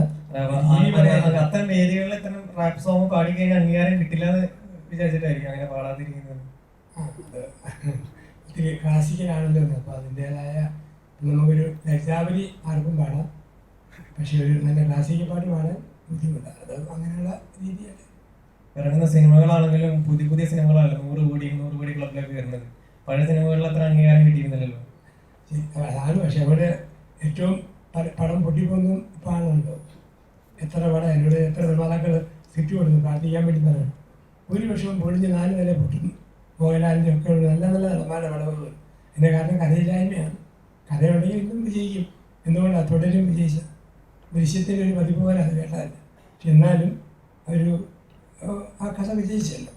ഇപ്പം ദിലീപാണ് അല്പം ഡിമാൻഡ് അപ്പോൾ. പക്ഷേ റിച്ചാൻ ഹാപ്പി ഫാമിലി 2-3 ആഴ്ച ഓടിയല്ലോ. ഒരു കഥയുണ്ടെങ്കിൽ അതിൽ പുതുമയുടെ ആൾക്കാർ കാണും. അതില്ലാതെ വരുമ്പം മടുത്തു പോകും. ചില പടത്തൊക്കെ ചെയ്യൂ കയറിയല്ലോ എന്ന് പറയാം. അത് പറയാൻ ഈ പടം വരികയെന്നാണ് വിശ്വാസം. അതായത് ഈ സിനിമയിലെ കഥാപാത്രം ഒരു ഏഞ്ചലായിട്ടാണല്ലോ, ഒരു ഫാന്റസി ഇതാണ് എലമെന്റ് ആണ്. അപ്പം നോർമലി നമ്മൾ ഇങ്ങനത്തെ ഒരു ഇപ്പോഴത്തെ ഒരു ടൈപ്പ് ഓഫ് ആക്ടേഴ്സ് ആണെങ്കിൽ ഒരു ഫാന്റസി ക്യാരക്ടറിന് എത്രത്തോളം ഡെപ്ത് ഉണ്ട്, അല്ലെങ്കിൽ ചെയ്യുന്നതിനകത്ത് ഈ എലമെന്റ് ഞാൻ ചെയ്താൽ എത്രത്തോളം വർക്കാവും, എന്നെ ആളുകൾ എങ്ങനെ ജഡ്ജ് ചെയ്യുമോ, അല്ലെങ്കിൽ ഒരുപാട് തോട്ട്സ് ഉണ്ടാവുമല്ലോ. അപ്പം ഈ ഒരു കഥ കേട്ടപ്പോൾ ഇങ്ങനെ ഒരു കഥാപാത്രമാണെന്ന് അറിഞ്ഞപ്പോൾ ഇങ്ങനെ ഒരു തോട്ട്സ് എപ്പോഴും പോയായിരുന്നു? ഇല്ല, എന്നെ ആളുകൾ ജഡ്ജ് ചെയ്യുന്നതിൽ ഒരു പ്രശ്നമുള്ള ആളല്ല ഞാൻ. പക്ഷേ ഫോർ എക്സാമ്പിൾ എനിക്കറിയാം, ഞാൻ ചിലപ്പോൾ ചെയ്യുന്ന കഥാപാത്രങ്ങളാണെങ്കിലും ചില ഇൻ്റർവ്യൂസ് ആണെങ്കിലും ഒക്കെ ആളുകൾ ജഡ്ജ് ചെയ്യുന്നുണ്ടാവും. അപ്പം ഞാനത് തമാശ രൂപേണ ഞാൻ ഇപ്പോൾ നേരത്തെ രാവിലെ ഒരു ഇൻ്റർവ്യൂ എടുക്കുമ്പോൾ ക്വസ്റ്റ്യൻസ് ചോദിക്കുമ്പോൾ പോലും ഞാൻ പറഞ്ഞു ചിലപ്പോൾ ആൾക്കാർ എന്നെ ജഡ്ജ് ചെയ്യുന്നു. ബട്ട് ഞാൻ അങ്ങനെ അതിൽ ബോധേഡായിട്ടുള്ള ഒരു വ്യക്തിയേ അല്ല. എന്നെ പേഴ്സണലി അറിയുന്നവർക്ക് അതറിയാം. സോ ഈ ഒരു കഥാപാത്രം എൻ്റെ അടുത്തേക്ക് വന്ന സമയത്ത് സത്യത്തിൽ ഞാൻ ഇങ്ങനത്തെ ഒരു സാധനം എക്സ്പെരിമെൻറ്റ് ചെയ്തിട്ടില്ല എൻ്റെ കരിയറിൽ. ഞാൻ വളരെ ബോൾഡായിട്ടുള്ള, ഇത് ബോൾഡ് തന്നെയാണ്, ബട്ട് നമ്മൾ റിയലിസ്റ്റിക്കലി നിങ്ങൾ പറഞ്ഞല്ലോ ഫാൻറ്റസി എലിമെൻ്റ് ഉണ്ട് അതിൽ. പ്ലസ് വളരെ റിയലിസ്റ്റിക് ആയിട്ട് സാധാരണ ഭൂമിയിൽ ജീവിക്കുന്ന മനുഷ്യന്മാരെ പോലെയുള്ള ക്യാരക്ടേഴ്സ് ഞാൻ ചെയ്തിട്ടുള്ളൂ.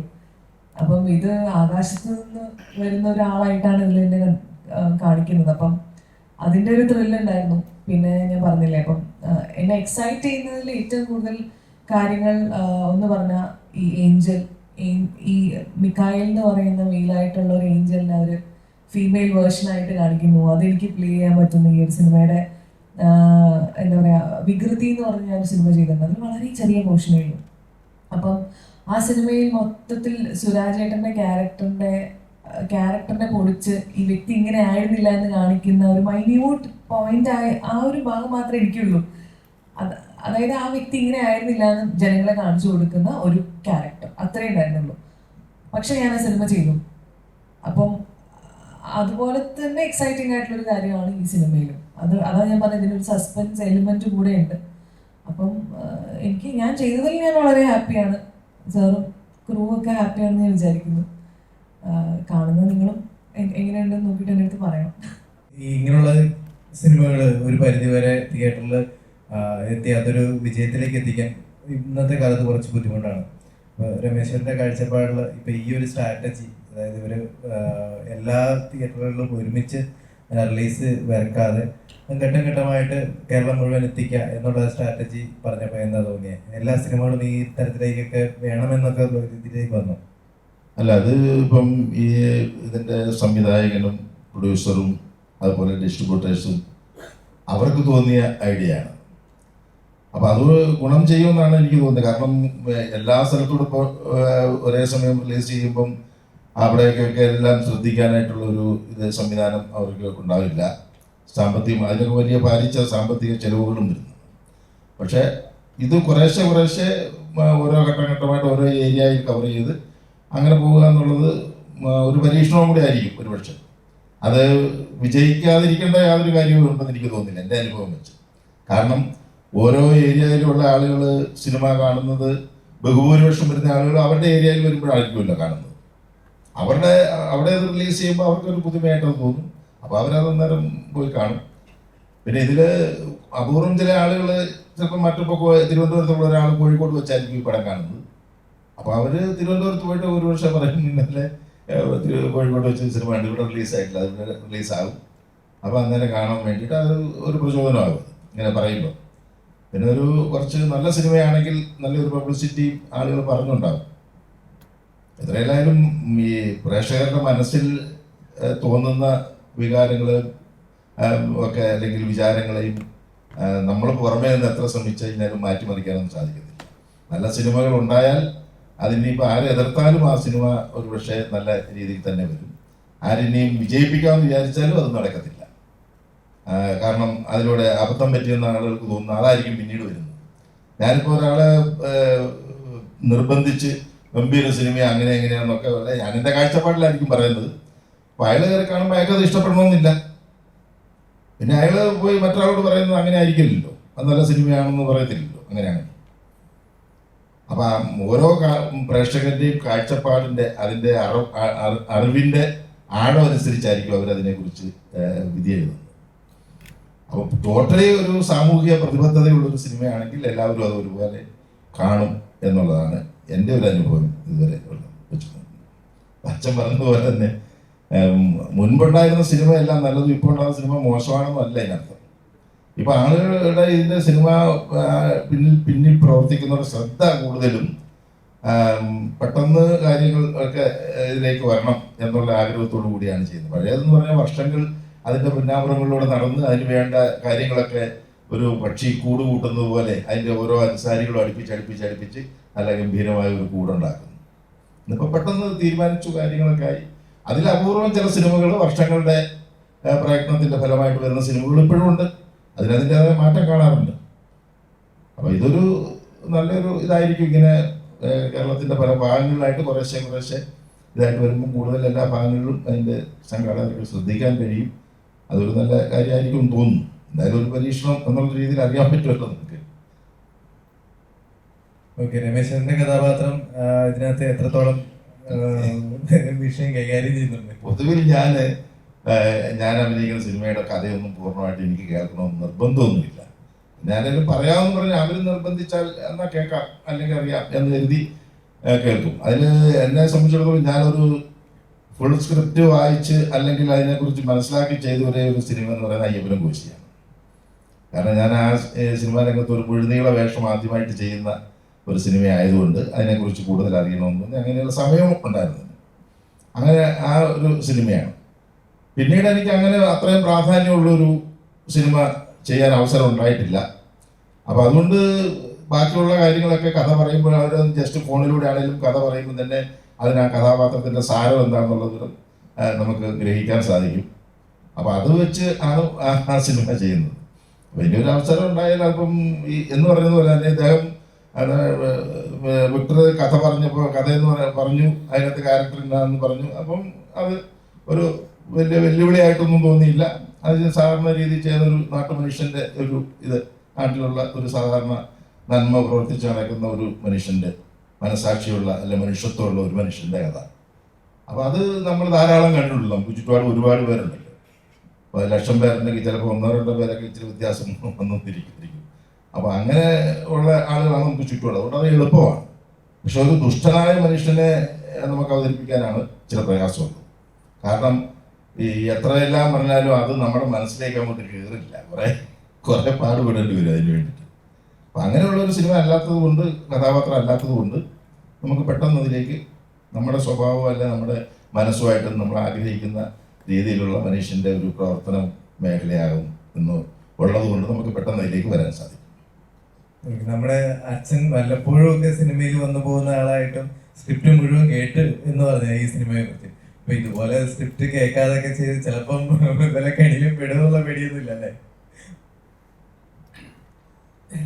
അച്ഛനായതുകൊണ്ട് ആ പടത്തിൻ്റെ എന്താണ് കഥയെന്ന് അറിയാതെ ചേരാൻ പറ്റിയല്ല.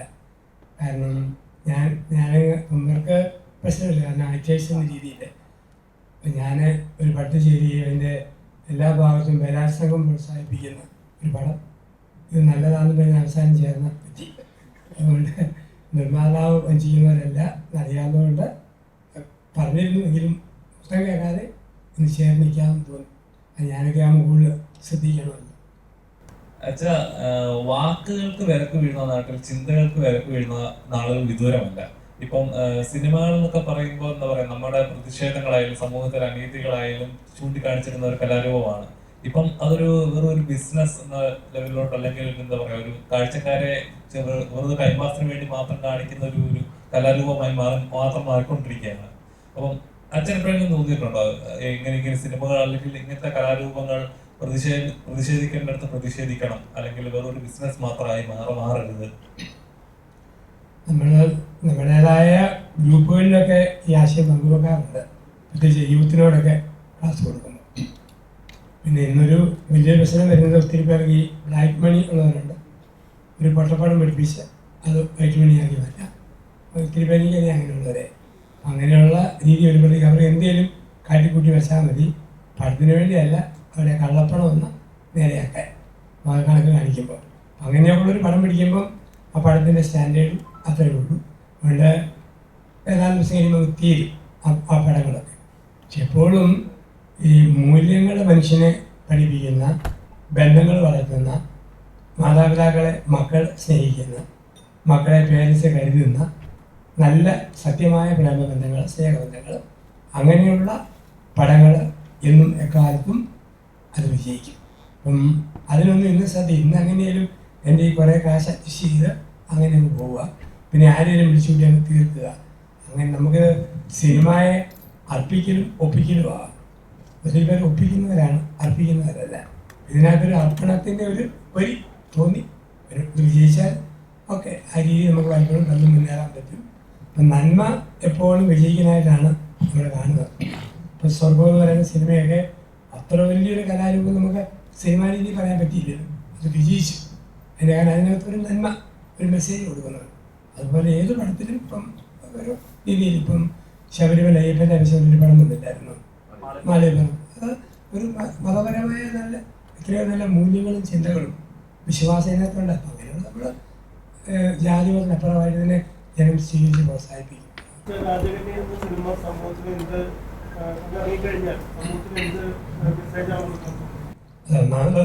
ആ പടം വഴി ഉണ്ടാകുന്നത് ഈ സത്യത്തോടും ആത്മാർത്ഥതയോടും കൂടി ജീവിക്കുന്നവർക്കുള്ള ദൈവത്തിൻ്റെ അനുഗ്രഹം.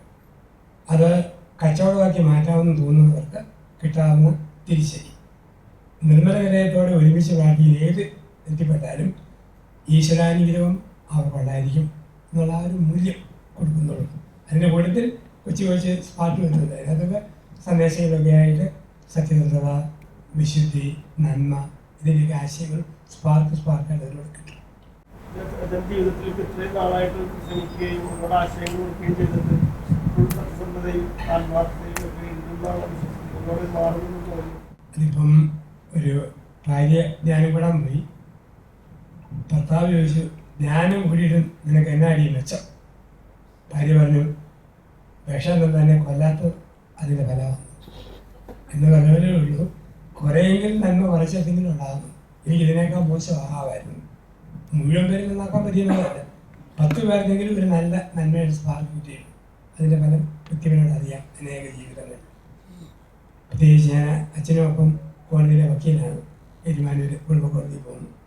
എത്രയോ കേസുകൾ ഈ മൊബൈലിൽ ചെറിയ പടം കണ്ടിട്ട് ഈ അച്ഛനോട് വേണ്ടിയാക്കാവുന്നു. അപ്പോൾ കുടുംബ കോടതി ജഡ്ജി തന്നെ പറഞ്ഞു വിടും ഈ അച്ഛനെ പോയി കേൾക്കും. ആ വഴി നമ്മൾ അറിയാതെ ഇൻ്റർനെറ്റായിട്ടും കൊച്ചു ഇപ്പം കുറേക്കാട് പോലീസ് സ്റ്റേഷൻ ഒരു ആൾ തീരുമാനം ഒരു കുടുംബ കേസ് അത് എൻ്റെ അടുത്ത് ആദ്യം വിടും. കേസായിട്ട് പോകാൻ ഞാൻ പറഞ്ഞാൽ മാത്രമേ എസ് ഐ അത് ചെയ്യും, അല്ല അവിടെ നിന്ന് ക്ലോസ് ചെയ്യും. അതൊക്കെ ഈ മീഡിയയിൽ കിട്ടിയ കൊച്ചു സ്വാധീനം.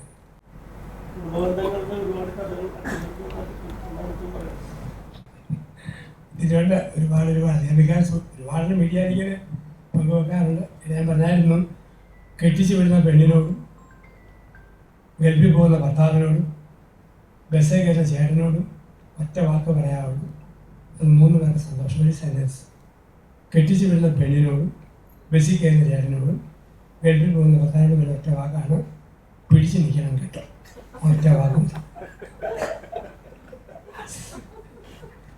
അച്ഛൻ്റെ ഇതുപോലുള്ള കുറേ അധികം കോമഡികൾ ഇപ്പം മറ്റു പലരും അനുകരിച്ച് അത് തന്നെ കോപ്പി ചെയ്യുന്ന ഒരു പ്രവണതയുണ്ട്. അപ്പൊ അത് കാണുമ്പോൾ അച്ഛന് വിഷമം തോന്നാറുണ്ടോ? അത് ഈ വിശാലൂരിലുള്ള ഒരാൾ രണ്ടുപേരിങ്ങനെ അവർ തന്നെ പിടിക്കുക. വെച്ചാൽ നോക്കിയിട്ട് പറയാമോ ഒത്തോന്നും പറഞ്ഞ് എനിക്ക് അയച്ചു തരാറുണ്ട്. പിന്നെ ഓക്കെ, നമ്മളൊരു പൊതു മീഡിയയിൽ വന്നു കഴിഞ്ഞാൽ പിന്നെ നമുക്ക് പ്രൈവസി ഇല്ല.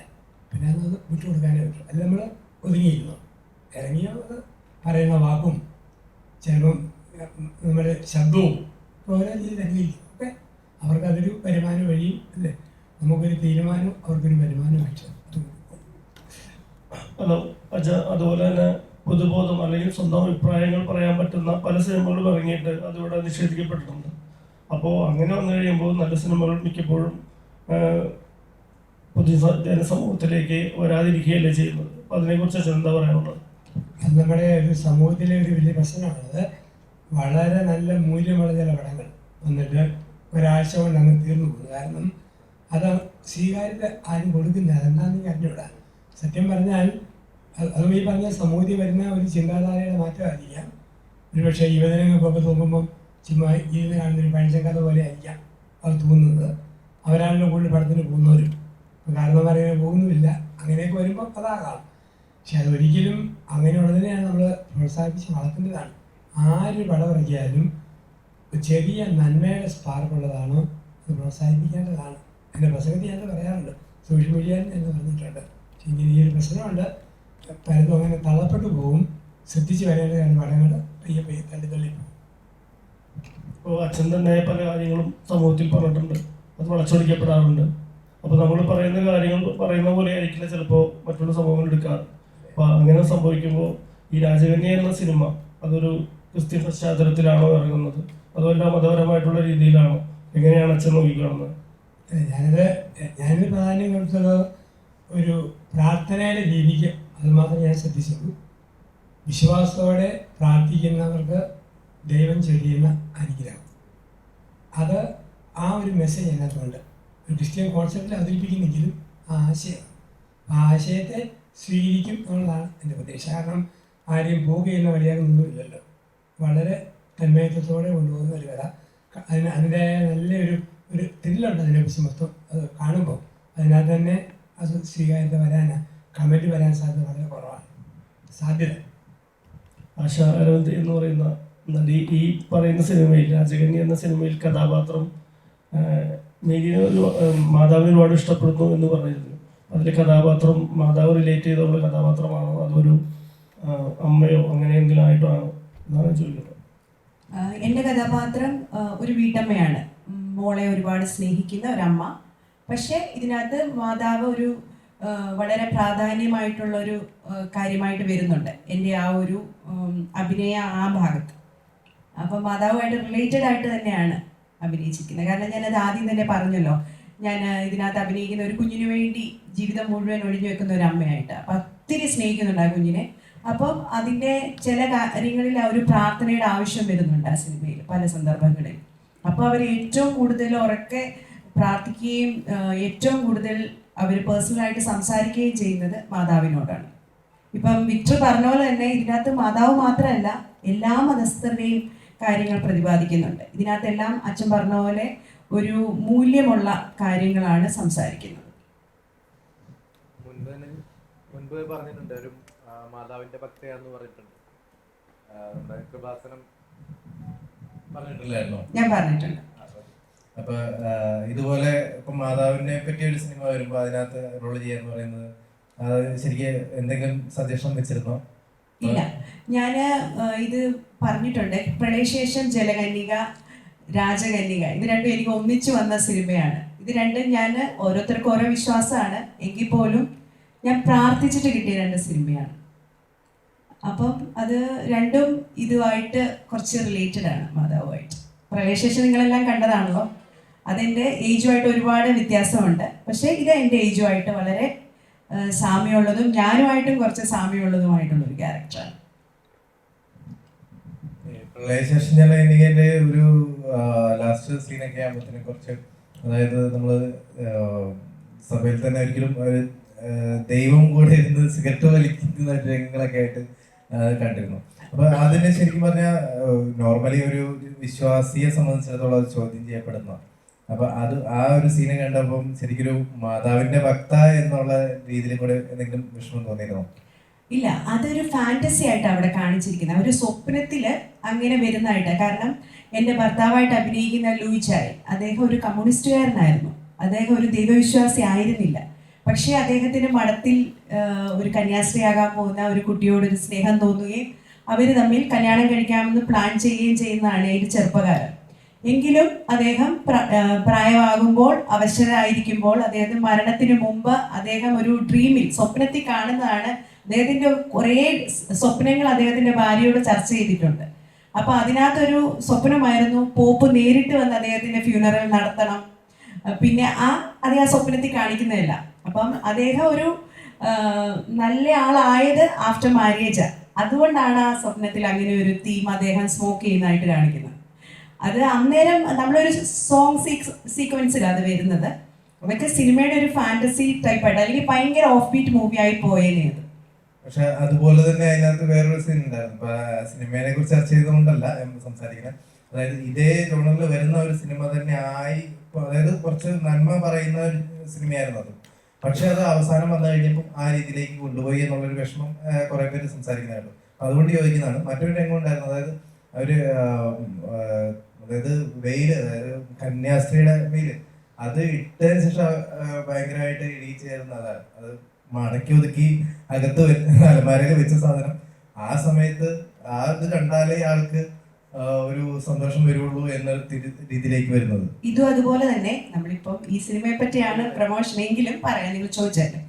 ഇതും അതുപോലെ തന്നെ അവർ ചെറുപ്പകാലത്ത് ഞാൻ പറഞ്ഞു, അവരിങ്ങനെ കല്യാണം കഴിച്ച ഒരു അഫെയർ ആയാണ് കല്യാണം കഴിച്ചത്. അദ്ദേഹം പാരലൈസ്ഡ് ആയിട്ട് കിടക്കുവാണ്. അദ്ദേഹത്തിന്റെ മരണത്തിന് തൊട്ട് മുമ്പാണ് ഇദ്ദേഹം മരിക്കാൻ പോവുക എന്നുള്ളത് ആ സ്ത്രീക്ക് മനസ്സിലാവുന്നുണ്ട്, ഈ പ്ലമേനാമ്മയ്ക്ക്. അപ്പോഴാണ് ഇവർ വെള്ളപ്പൊക്കത്തിന്റെ സമയത്ത് ആൾക്കാർ വന്ന് നിങ്ങൾ വീട് ഒഴിഞ്ഞു തരണം, നിങ്ങൾ ഇപ്പോൾ വെള്ളം പൊങ്ങും, അങ്ങനത്തെയൊക്കെ കുറേ കാര്യങ്ങൾ അതിനകത്ത് കാണിക്കുന്നുണ്ട്. ആ സമയത്ത് ഇവർ വന്ന് ഇവരുടെ ഹസ്ബൻഡിനോട് ഇത് പറയാൻ വരുമ്പോഴാണ് ഇദ്ദേഹത്തിന്റെ ബുദ്ധിമുട്ടും കാര്യങ്ങളും മനസ്സിലാകുന്നത്. ഇദ്ദേഹത്തിന് ഒന്നും ചെയ്യാൻ പറ്റുന്നില്ല. അദ്ദേഹം ഇത്രയും ഫൈറ്റ് ചെയ്ത് ജീവിച്ച ഒരാള് ഇത്രയും കിടപ്പാകുമ്പോൾ ഉള്ള ഒരു അവസ്ഥ ആ വൈഫിന് മനസ്സിലാവുന്നു. അപ്പോൾ അവര് ആ പഴയ ഒരു സ്വപ്നലോകത്ത്, അതും സോങ് ആണ്, സ്വപ്നലോകത്ത് അവരുടെ പഴയ വെയിൽ യൂസ് ചെയ്ത് അദ്ദേഹത്തെ ഒന്ന് ഹഗ് ചെയ്യുന്ന ഒരു ഷോട്ടാണത്. പിന്നെ ഈ ഒരു പ്ലമേന എന്ന് പറഞ്ഞ സ്ത്രീ, അതിനകത്ത് ദൈവവിശ്വാസത്തിനുപരി അവർ വളരെ തൻ്റെടിയായിട്ടൊരു സ്ത്രീയാണ്. അവരുടെ ഇടയ്ക്ക് ആരുടെ ഒരു വിളച്ചിലും നടക്കില്ല. അവർക്ക് ഇഷ്ടമുള്ള ഒരു വ്യക്തി അവരുടെ ഹസ്ബൻഡ് മാത്രമാണ്. ബാക്കി മക്കളോടോ വേറെ ആരോടും അവർ അത്ര വലിയ സ്നേഹമുള്ള ഒരു സ്ത്രീയല്ല. എല്ലാവരോടും എതിർത്ത് അവരുടെ ജീവിതത്തിൽ അവർ അവരുടെ ഹസ്ബൻഡിന് വേണ്ടി മാത്രം, അല്ലെങ്കിൽ ആ വീട്, അവരുടെ പശുക്കള്, ആട്, ഇതിനു വേണ്ടി മാത്രം ജീവിക്കുന്ന ഒരു സ്ത്രീ ആയിട്ടാണ് അവരെ കാണിക്കുന്നത്. ഡയറക്ടറോടാണ്, ഇടുക്കിയിലാണ് ഇത് ആദ്യമായിട്ട് പ്രദർശിപ്പിക്കുന്നതെന്ന് പറഞ്ഞു. അല്ലല്ല, ഇത് ഓൾറെഡി എല്ലാ ജില്ലയിലും നമ്മൾ റിലീസ് ഉണ്ട്. സെൻറ്ററുകൾ നമ്മൾ എടുത്തിരിക്കുന്നത് ചില ജില്ലകളിൽ കൂടുതൽ സെൻറ്ററുകളുണ്ട്, ചിലയിടത്ത് കുറച്ച്. അങ്ങനെ നമ്മൾ അതിൻ്റെ ഒരു മാർക്കറ്റിംഗ് നോക്കി. ഇപ്പോൾ ഒരു സിനിമ എടുത്ത് ഒറ്റയടിക്ക് 700 സ്ക്രീനിലോട്ട് ഇട്ട് കഴിഞ്ഞാൽ അത് നമുക്കറിയാമല്ലോ പൊതുവെ. ഇപ്പം ഞാനൊരു സിനിമ ഇത് ചെയ്ത് കഴിഞ്ഞപ്പോഴാണ് ഞാൻ ഇറങ്ങുന്ന സിനിമകളും അതിന് വരുന്ന കളക്ഷനും ഏതൊക്കെ ഏരിയകളിലാണ് ഇത് കളക്ട് ചെയ്യുന്നത്, ഏതൊക്കെ ഓഡിയൻസ് ആണ് ഓരോ സിനിമയുടെ ഇതൊക്കെ മനസ്സിലാക്കിയിട്ട് വളരെ അത്രയും സ്റ്റഡി ചെയ്തിട്ടാണ് നമ്മൾ എല്ലാ ജില്ലയിൽ നിന്ന് റിലീസുണ്ട്. പക്ഷേ ചില ജില്ലകളിൽ കൂടുതൽ സെൻറ്ററുകളുണ്ട്. ഇപ്പം നമ്മൾ എറണാകുളത്ത് റിലീസുണ്ട്, ആലപ്പുഴ സൈഡുണ്ട്, കൊല്ലം, തിരുവനന്തപുരം, എല്ലാ ജില്ലയിലും റിലീസുണ്ട്. ചില ഏരിയകളിൽ നമ്മുടെ സെൻറ്ററുകൾ കോട്ടയമുണ്ട്. കോട്ടയം നമ്മൾ ഏറ്റുമാനൂർ എടുത്തിരിക്കുന്നത്. അപ്പോൾ പിന്നെ ചില തിയേറ്ററുകൾ ഞാൻ ചൂസ് ചെയ്തിട്ടുണ്ട്. ഇത് 4K അറ്റ്മോസ് ആണ് സിനിമ. അപ്പോൾ കഴിയുന്നതും ഫസ്റ്റ് പോകുന്നത് 4K 2K ഉള്ള തിയേറ്റേഴ്സ് പ്രിഫർ ചെയ്തിട്ടുണ്ട്. കാരണം നമ്മളിത് ഇത്രയും പൈസയൊക്കെ മുടക്കി അറ്റ്മോസ് ഒക്കെ ചെയ്തിട്ട് അത് അങ്ങനെയുള്ള ഒരു സൗണ്ട് സിസ്റ്റമുള്ള തിയേറ്ററിൽ ഇരുന്ന് കാണണം എന്നുള്ളത് എൻ്റെ ഒരു പേഴ്സണൽ ആഗ്രഹമാണ്. അല്ലെങ്കിൽ പിന്നെ അത്രയും നമ്മുടെ എഫേർട്ട് എടുത്തിട്ട് അതുകൊണ്ട് ഫസ്റ്റ് റിലീസ് വന്നെങ്കിൽ എപ്പോഴും നല്ല തിയേറ്റേഴ്സ് കൂടെ പോകണമെന്നൊരു ആഗ്രഹം ഉണ്ടായിരുന്നു. പിന്നെ പടം റീച്ച് ആകുന്നതനുസരിച്ച് ഇത് സെക്കൻഡ് വെച്ച് നമുക്ക് തിയേറ്ററുകൾ കൂട്ടാൻ നിസ്സാര സമയം മതി. അനാവശ്യമായിട്ട് കൊണ്ട് ഒരുപാട് തിയേറ്റേഴ്സ് എടുത്തിട്ട് നമുക്ക് റീച്ച് ഇല്ലാത്ത സ്ഥലങ്ങളിൽ പടം കുറേയിടത്ത് ഷോ നടക്കാതെ വരും. അങ്ങനെ എന്ത് ചെയ്യുമ്പോഴത്തേനും അത് ആ സിനിമയെ ബാധിക്കും. അതിലും നല്ലത് ഒരു 100 താഴെ സെൻറ്റേഴ്സ് എടുത്തിട്ട് നമുക്ക് കോൺഫിഡൻസ് ഉള്ള ഏരിയകളിൽ മാക്സിമം വർക്ക് ചെയ്ത് സ്റ്റെപ്പായിട്ട് ഫിൽ ചെയ്യാന്നുള്ള ഇതാണ്. പിന്നെ ഇത് 3 ലാംഗ്വേജ് ഞാൻ പറഞ്ഞു. ഇതൊരു കേരള തമിഴ്നാട് ബോർഡറിൽ നടക്കുന്ന ഒരു സ്റ്റോറിയാണ്. അപ്പോൾ ഇതിലെ ക്യാരക്ടേഴ്സൊക്കെ തമിഴും മലയാളവും മിക്സഡ് ആണ് ഇതിൻ്റെ ക്യാരക്ടേഴ്സൊക്കെ ചെയ്തിരിക്കുന്നത്. അപ്പോൾ അതെനിക്കൊന്ന് തമിഴിൽ ഈ സിനിമ എനിക്കൊന്ന് കേരളത്തിനേക്കാളും കുറച്ചുകൂടെ റീച്ച് തമിഴ്നാട്ടിലുണ്ടാകുമെന്ന് തോന്നുന്നു. ഇവിടെ ചെയ്ത റിലീസിനൊപ്പം തന്നെ ഇത് ഞാൻ പുറത്തോട്ട് കൊടുക്കുന്നത്. പിന്നെ ഇതിന് കുറച്ച് ഈ ഫാൻറ്റസി ഇതൊക്കെ വന്നൊരു മാതാവിൻ്റെ ഇതൊക്കെ വരുന്നതുകൊണ്ട് വിദേശത്തോട്ടാണ് കുറച്ചുകൂടെ ഇങ്ങനത്തെ സിനിമകൾ ഓടുന്നതെന്ന് തോന്നുന്നു. നമുക്ക് ഇവിടുത്തെ ജില്ലയിൽ കേരളത്തിൽ 14 ജില്ലയിൽ കുറച്ചാണല്ലോ നമുക്ക് അതിൻ്റെ ഒരു. തമിഴ്നാട് പോകുമ്പോൾ കുറച്ചുകൂടെ റീച്ച് കിട്ടുന്നു, പുറത്തോട്ട് പോകുമ്പോൾ കുറച്ചുകൂടെ. ഞാനൊരു പുറത്തേക്ക് ഓസ്ട്രേലിയയൊക്കെ റിലീസ് ചെയ്യാൻ അങ്ങനെ ഒരു വ്യൂവിലൊക്കെയാണ് സിനിമ ചെയ്തത്. വലിയ ഇങ്ങനെ ഇതിനെപ്പറ്റി എന്താ പറയുക, ഞാനൊരു ബിഗിനറാണ്. ഇപ്പം നമ്മൾ ഒത്തിരി സിനിമയെ പറ്റി തള്ളി മറിക്കാൻ നമുക്കില്ല. ആൾക്കാരത് കണ്ട് ഇഷ്ടപ്പെട്ട അത്രേ. നമുക്ക് എല്ലാവരെയും തൃപ്തിപ്പെടുത്തി നമുക്കൊരു സിനിമ ഒരിക്കലും എടുക്കാൻ പറ്റില്ല. നമ്മൾ ചെയ്യുന്ന സിനിമ ഒരു കൂടുതൽ ആൾക്കാർ ഓരോ വിഭാഗം ഉണ്ടല്ലോ. ഇപ്പം കുട്ടികൾക്ക് ഇഷ്ടപ്പെടുന്ന സിനിമ ആക്കണമെങ്കിൽ ഞാൻ ആ ടൈപ്പ് ചെയ്യണം. ഇത് ഞാൻ എല്ലാവർക്കും റിലേറ്റ് ചെയ്യുന്ന രീതിയിലാണ് സിനിമ ചെയ്തേക്കുന്നത്. നോക്കാം. നേരത്തെ പറഞ്ഞ പോലെ കഞ്ചാവ് അടിച്ച് വരുമോ? ഇല്ല, ഞാൻ ബേസിക്കലി ഞാനൊരു ക്രിസ്ത്യനാണ്. എന്ന് വെച്ച് ഒരു മതത്തെ ഒരു വിധത്തിന് അവർക്കൊരു ബുദ്ധിമുട്ടുണ്ടാക്കുന്ന തരത്തിലുള്ള ഒരു കാര്യം എൻ്റെ ഭാഗത്തു നിന്ന് ഒരിക്കലും ഉണ്ടാകത്തില്ല. എൻ്റെ സ്റ്റോറി വളരെ ജെന്യുവിനായിട്ടും, ഇപ്പം ഞാനൊരു ക്രിസ്ത്യൻ മതത്തിൽ ജനിച്ചു വളർന്നു എന്ന് പറയുമ്പോഴും ഞാൻ എല്ലാവരെയും ഒരേപോലെയാണ് കാണുന്നത്. എൻ്റെ സിനിമയിൽ വർക്ക് ചെയ്യുന്നത് ക്രിസ്ത്യൻസ് മാത്രമല്ല, ഭൂരിഭാഗം ആൾക്കാരും മറ്റേ റിലീജിയനിൽ പെട്ടവർ. ഞാൻ അവരുടെ സ്കില്ല് മാത്രമേ നോക്കിയിട്ടുള്ളൂ.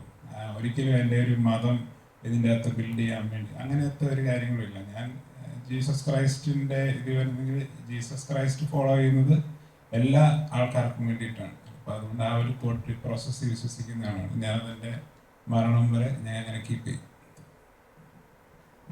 എന്തായാലും സിനിമ വലിയൊരു വിജയമായി മാറട്ടെ.